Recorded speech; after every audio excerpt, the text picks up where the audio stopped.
ela é da sede, Antiga Olímpia, né? Que agora é Antiga Olímpia em São Paulo. E é muito grande a igreja. E ela não teve oportunidade de dar testemunho lá, ela vai dar o testemunho dela aqui. Mas dela bênção, usado em revelação. Às vezes eu digo, foguinho, Deus está me revelando isso, está me revelando aquilo, filho, vigia. E ela não avançar. Pede oração depois. Boa noite, amados. Eu estava aqui louvando com vocês, ouvindo a bênção do nosso irmão. Eu questionando a Deus como que eu podia dar meu testemunho para vocês. Tão pequena que eu sou, na minha fé, e de tão pouco tempo que Deus tem me trazido de volta. Faz 2 anos e meio que eu saí da presença de Deus. Na verdade, eu vou tentar ser breve, eu sei que tem muitas coisas para vocês. Eu tenho, vamos começar, só para vocês referenciar a questão de tempo, eu tenho 30 anos hoje. Com 18 anos eu aceitei Jesus, não venho de uma família cristã. Minha infância foi muito espiritismo, de vez em quando eu ia para uma igreja batista, mas nunca tive na palavra de Deus. E um dia, com 17 anos, eu tive uma revelação que minha avó ia falecer e comecei a ter revelações que pessoas ao meu redor iam morrer. Então eu comecei a questionar Deus, o que poderia ser aquilo, e fui através do espiritismo, até que aceitei e me converti. Naquele momento, eu não conseguia atingir a dimensão do que era Deus e o que era o mundo espiritual. E vivia constantemente numa guerra onde eu não conseguia me firmar na palavra de Deus. Não só pelas minhas emoções, mas por... Hoje eu entendo que são deficiências de uma estrutura familiar. Eu sou filha de pais separados. Era muito difícil aceitar o que Deus tinha e seguir a Deus e ser obediente a Deus. E em um determinado momento eu vim ficar doente dentro da igreja, com uma depressão profunda, onde eu não entendia o que as pessoas falavam em português. E aí comecei a tomar remédio, 7 meses numa cama, sem sair de casa. Sempre que eu tinha uma vida estruturada boa, um trabalho bom, um salário bom, um namorado, tudo. Não tinha que me queixar de nada, mas nada fazia sentido. Buscava ajuda na minha igreja, buscava ajuda de Deus e não conseguia. E muitas vezes eu tinha resposta fora do espiritismo. Umas respostas falsas. Deus me levou para fora, para Nova Zelândia, vivenciei experiências maravilhosas fora e com Deus. Deus me trouxe, quando foi em 2009, 2010, para a presença novamente. Grandes coisas foram feitas. Quando voltei, em 2011, para o Brasil, não me identificava com nenhuma igreja em São Paulo, e eu pedi para Deus que não queria voltar para o espiritismo, alguma coisa, apesar de não ter muito conhecimento, mas ter curiosidade do espiritismo, né? O que era falar com espíritos e tudo mais. Mas eu dizia a Deus, se aqui é a sua casa, você trabalha comigo, tinha algumas brechas na minha vida ainda, em relação à crença, mas tinha certeza que Deus ia cuidar. Um dia, fui numa vigília, um pastor orando por mim, disse que demônios se manifestariam, deu uma palavra sobre espiritismo e tudo mais, mas eu não conseguia entender ainda a dimensão. Tenho uns irmãos que são por parte de pai, que moram numa cidade diferente da que eu moro, e fui visitá-los em Campinas. Quando cheguei em Campinas, recebi uma visita de um senhor que eu não sabia, mas era pai de santo. Ali recebeu umas entidades, demônios. Essas entidades eu comecei a orar em línguas, pedi para que Deus não permitisse que aquela entidade falasse comigo. Mas foi mais forte. Talvez eu não estivesse na santidade, não estivesse tanto na presença de Deus. Comecei a passar mal, e eles já tinham preparado toda uma estrutura naquela casa, no terreno, fizeram andar em volta de umas cachaças, me jogaram no chuveiro, tacaram de longe ervas, e cada erva que eles lançavam, eles diziam um ponto: coração, ventre, e todos os pontos principais da minha vida. Depois disso, não melhoraram, passando mal, tremendo, me colocaram numa mesa de mármore, e aí fizeram uma cirurgia espiritual. Então, em menos de 15 minutos, eu já estava consagrada ao demônio, sem eu querer. Né? E ali eu questionava Deus, eu falava: Deus, se você permitiu que eu chegasse aqui, então eu acredito que o Senhor está comigo, porque eu não quero. Mas, ao mesmo tempo, eu me senti importante, porque eu vivenciava histórias de livros que o mundo apresenta pra gente. Histórias de livros fascinantes. E aquela experiência, começaram a fazer cirurgias em cristais comigo, onde rasgavam o meu corpo todo, espiritualmente, mas que doía muito, e é muito profundo os cortes. E a partir dali comecei a vivenciar caminhadas com espíritos no centro de São Paulo, vivências entrando em loja, conversando com pessoas, amaldiçoando pessoas que então não sabia que estava sendo amaldiçoada. E seguia, achando que estava seguindo a Deus. Cirurgias espirituais, fotografias, vivências tremendas e muitas vezes o foguinho me ajudou. Então quando aconteceu isso, fui falar com o nosso amigo, né, o Maninho. Eu falei, Maninho, encontrei Deus, está falando comigo de uma forma, tolinha eu, né? Falava, Deus está falando comigo. Ele, não, Maninho, é o diabo. Eu falei, que diabo? Você não sabe de nada. E ali se passaram 2 anos. 2 anos onde eu perdi meus amigos, eu perdi minha família, fiquei doente, não conseguia trabalhar mais, tomava remédios, um monte de drogas, e todos olhavam para mim, ainda me chamavam de mentirosa, porque acreditavam que eu tinha uma saúde boa e estava mentindo. Depois de muito ver que essa linha que eu seguia não era Deus, porque um dia eu previ que eu ia ser, Deus já estava me mostrando que ia ser assaltada, e eles pediam ajuda para eles, eles não me ajudaram. Hoje tem um senhor que ele é renomado nesse sentido, e eu questionei a ele o que era guerra espiritual. Então eu cheguei a grandes demônios, giramundos, não sei se vocês sabem, mas são demônios que trabalham com a temperatura, com o clima. Então eles chegavam para mim e falavam, daqui meia hora nós vamos ter terremotos no Tahiti, nós temos que rezar. E ali eu estava, daqui meia hora tinha terremoto, tinha furacões, tinha situações adversas. E foi uma experiência tremenda no inferno. Dali quando eu saí, quando eu percebi, comecei a brigar com todos eles, dizendo, não, esse não é a Deus que eu sigo. Quando eu saí, eu dizia, não, eu não posso voltar para esse evangelho, eu não tenho mais chance. Eu achava que eu não tinha mais jeito de voltar para Deus. Apesar de eu acreditar que aquele Deus que eu seguia era Deus. Então muitos falavam, tem que ser mãe de santo. Eu falava assim, toda a vontade de Deus é você. Mas não era, porque esse mesmo pai de santo que me chamou, que me roubou, esse diabo que me roubou, ele falava para mim, esse espírito, eu não sei por que esse aparelho te ajuda, porque amanhã você não vai ficar mais aqui. Nós estamos de olho em você já faz 2 anos. Então mesmo eu na presença de Deus, eles já estavam me rodeando, eles já estavam planejando a minha vida. E ali foi, gente. Fui cada vez mais fundo, tinha que fazer curso de mediunidade, eu ia, tudo em busca da minha cura. Fui consegui um emprego, já fazia 1 ano que eu não conseguia. Na primeira semana do emprego fiquei doente, tive síndrome do pânico, não conseguia voltar ao meu trabalho. A síndrome do pânico, gente, ela paralisa de uma forma que muitos acham que não, mas seu corpo treme, você não consegue chegar em lugar nenhum. Eu vivia dotada, às 6 horas da tarde em ponto, meu corpo inteiro tremia, eu tinha calafrios. Cada sintoma que eu tinha, o médico me dava uma droga nova. Até que chegou num momento que eu comecei a ouvir vozes do trabalho, minha cabeça extremamente confusa, e todo mundo achava que a ideia era mentira minha. Eu fazia o trabalho achando que estava certo, e quando alguém via, estava tudo errado. E aí começou as coisas a se pressionar. Um dia, começou a me dar vontade, eu não aguentei, acordei, achando que eu estava ficando louco. Meu grande medo era de ser internada. Então eu pedi aos médicos que jamais me internassem, porque eu estava ficando esquizofrênica. E eles diziam, não, você não é esquizofrênica, seu problema é espiritual. E dizia, Deus, eu oro tanto para você, eu peço tanto, eu falo tanto, já fui evangélico, já fui espírito, tudo. Aonde mais eu tenho que ir? Me leva. Enquanto eu não achar minha cura, eu vou estar procurando. Vou em todos os lugares até eu achar minha cura. Enquanto eu não achar, eu não preciso. E igreja católica, tudo quanto é lugar.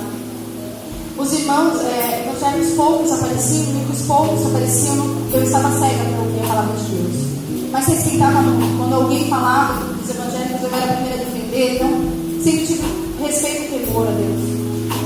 E um dia comecei a achar que eu estava louca, liguei para minha irmã que estava morando no Rio de Janeiro, pedi ajuda, falei, estou desesperada, gritando, falando, não aguento mais, eu vou morrer, eu vou tirar minha vida.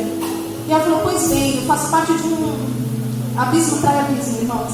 Eu faço parte de um centro de Umbanda aqui no Rio.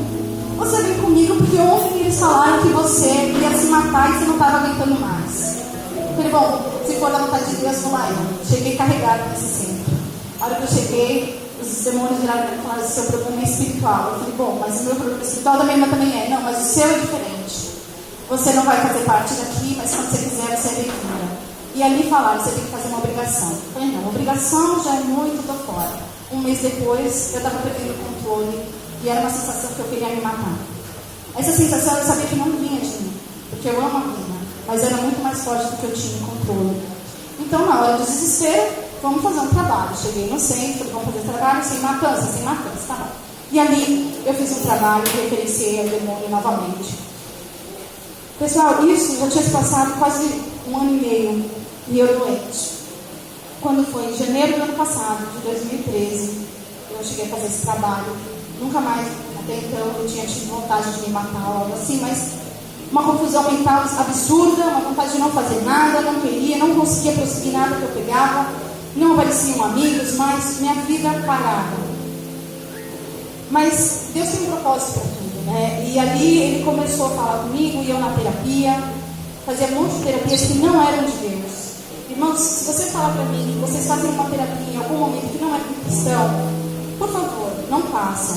Porque o que acarreta o mundo espiritual, o que você é ligado aqui na terra, você liga no céu. E ali nessas terapias, por imaturidade, por inocência, todos foram ligados e não era até voodoo tinha no meio, eu não sabia. E ali me mandaram para um outro centro, atrás do abismo, né? E ali eles falaram que eu tinha que ser artesã. Então eu comecei a pintar santos, a ser artesã. E um dia eu cansei, falei, não, Deus é o seguinte, o único Deus, a única pessoa que chega a Deus foi Jesus Cristo. E o Senhor me ensinou isso, eu estou com saudade de ti. Então eu estou de saco cheio desses espíritos na minha vida, que só fazem mais confusão, eu não quero saber mais. Agora, cara, sou eu e você. Você quer falar comigo, você vai falar direto, mas sem nenhuma religião. E as coisas pioraram. Então começou a ser os demônios aparecerem para mim no meio da noite, me paralisarem, cada vez piorar, meu carro inteiro quebrado. Me ligaram para fazer uma entrevista, eu tinha síndrome do pânico, entrei com um carro zerinho, dentro de um ônibus, e as coisas iam de mal a pior.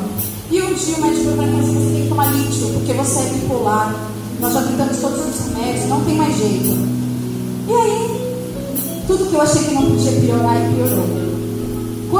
Só voltando um pouquinho, quando eu fui na Holanda, nesse ano, depois que eu tinha feito as obrigações, eles falaram para mim que, primeiro que o espírito responsável pelo centro não falou mais comigo, e eu não entendia o porquê. E o espírito que falou comigo, o demônio que falou comigo, falou assim, olha, você não está comigo. Começou a falar tudo o que ia acontecer, só que como se fosse naquela hora, eu não tinha entendido. E ele falou, Deus vai fazer na sua vida a hora que você não aguentar mais, a hora que você não estiver suportando mais. E ali eu entendi que ele já estava fechando a porta daquele lugar. Depois a mediunidade do curso que eu fazia também ia fechar as portas. Aonde eu ia, as portas eram fechadas. E aí cansei, conversei com Deus, falei, sou eu e você. Quando disse que era ele, as coisas pioraram como eu acredito, eu me vi numa situação que eu não andava mais, porque eu tinha muita tontura, muita vertigem, muita tontura, enjoo, confusão. Meu carro começou a quebrar vidro sozinho, né, dificultando acesso a outros lugares. E eu me vi numa cama. Só que dessa vez um pouquinho pior, eu já não chegava mais, porque a claridade atrapalhava a minha vista, doía a minha vista. Então eu ficava dentro de casa com óculos escuros. E aí eu falei, poxa, como é que eu vou falar com o menino, né? Poxa, você estava certo, depois de 2 anos e meio eu errei, né? Eu acho que eu estou endemoniada. Nem eu tinha total noção, porque eu orava tanto, pedia tanto para Deus, tanto.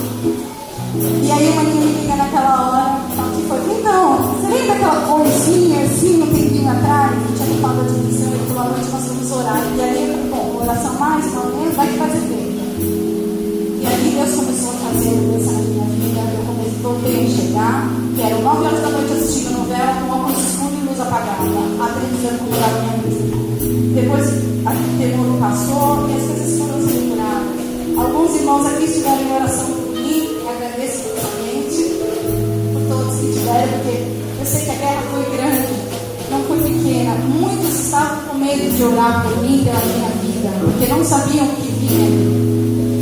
E no 7º dia, eu orei em línguas. E era uma questão que eu questionava a Deus. Por que durante 2 anos e meio, se eu seguia a Deus, eu não orava mais? No 7º dia, Espírito Santo veio. E a partir dali, Deus começou a fazer vida, começou a colocar coisas na minha vida, me dar alegria para viver, alegria para dançar. E não vou dizer cantar, que a pessoa bebida, não, mas enfim, a ter comunhão. Acabei indo para o Bola de Neve, uma igreja abençoada, que veio falando comigo. Fui fazer um ministério de libertação, onde eu fui liberta, mas para isso eu tive que voltar aos meus antepassados. Eu pude entender que a maioria dos problemas que eu estava tendo hoje eram escolhas dos meus antepassados, sem eu ter culpa, muitos eram meus também, e ali o Espírito Santo fez uma obra minha. Hoje eu não tomo mais nenhum remédio, já faz um mês e meio. Eu não conseguia ficar 1 hora sem um remédio no horário certo, eu não tomo mais droga nenhuma. O meu caráter mudou, a minha personalidade voltou. A ansiedade foi cortada. Deus, eu estava no INSS. Deus me tirou do INSS. Fechou as portas do meu emprego. Eu fui lá. Foi testemunho na empresa. Foi testemunho no INSS. Os médicos não acreditavam. O meu psiquiatra espírita não acreditava. Minha mãe não era cristã ainda.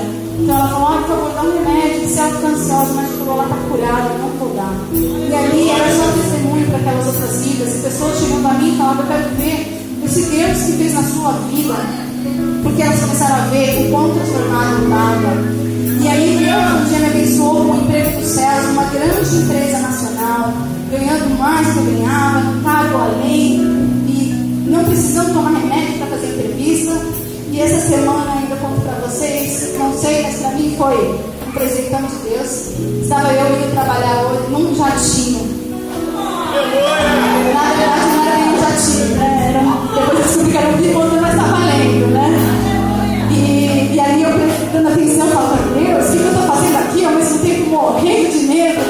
E Deus falava: o demônio queria que você fosse uma artesã, e eu quero que você venha as nações. E ali o diretor da empresa, a presidente, eu falei: Deus, então eu vim aqui, né? Eu estou aqui na sua presença, você me curou, você me tirou do inferno, então faz a sua obra.